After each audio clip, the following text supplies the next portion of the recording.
Assalamu alaikum, brothers and sisters. I hope you're well. Education is the key, need of the hour. It brings change. It's the passport to the future. The future belongs to those who prepare for it today. These are the kinds of sayings we have heard over time, and they're true. But there's something called moral education, which this generation learns from a broader society. Unfortunately, screens play a big role. Now it's just one click away on your mobile device. It's going to shape you over time, and they feel so real, but they take you so far from reality. On top of that, they promote pitfalls in our real life. Alhamdulillah, we have Islamic education. It's not just about memorizing the Quran and Hadith. It teaches us the way of life. It teaches us how to be a good human being. In every aspect of life, we live in a family or a society. It teaches us to live your life beautifully and successfully. So what's the news? Despite many being among the best performing schools in the country, the Swedish government continues to close down Islamic academic institutions in a bid to push anti-Islamic rhetoric and stop privatization and education. Earlier this year, the Nordic country's then educational minister, Lena Axelsson Kihlblom, told a press conference that her government had introduced a bill aiming to prohibit the establishment of so-called independent religious schools. The bill essentially prevents the schools from expanding by increasing the number of their students or opening new branches from 2024 onwards. Only Islamic schools have been targeted by the legislation so far. Well, this speaks for itself. We are seeing it in so many non-Muslim majority places.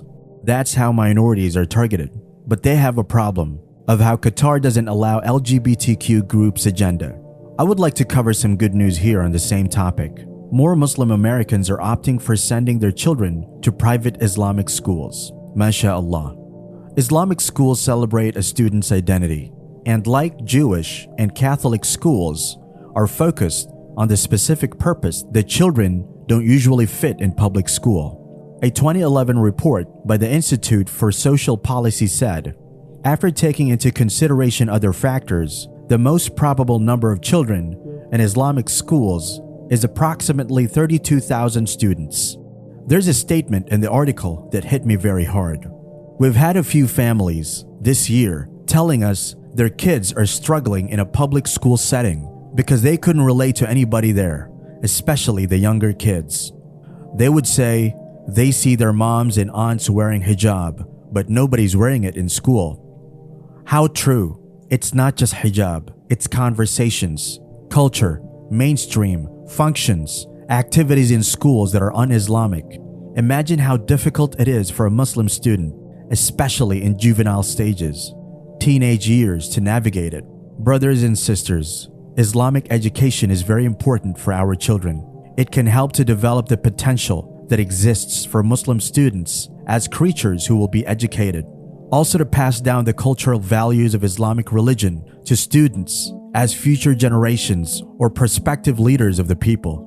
And finally, to relinquish understanding to students that he's only a Muslim who is guided by the Quran and Hadith, but he's also a citizen who has the philosophy of life. We put our trust in Allah subhanahu wa ta'ala. Insha'Allah, we need to utilize all the means possible to protect our children and give them Islamic education, which is their right. That's it for today, brothers and sisters. I hope you liked the video.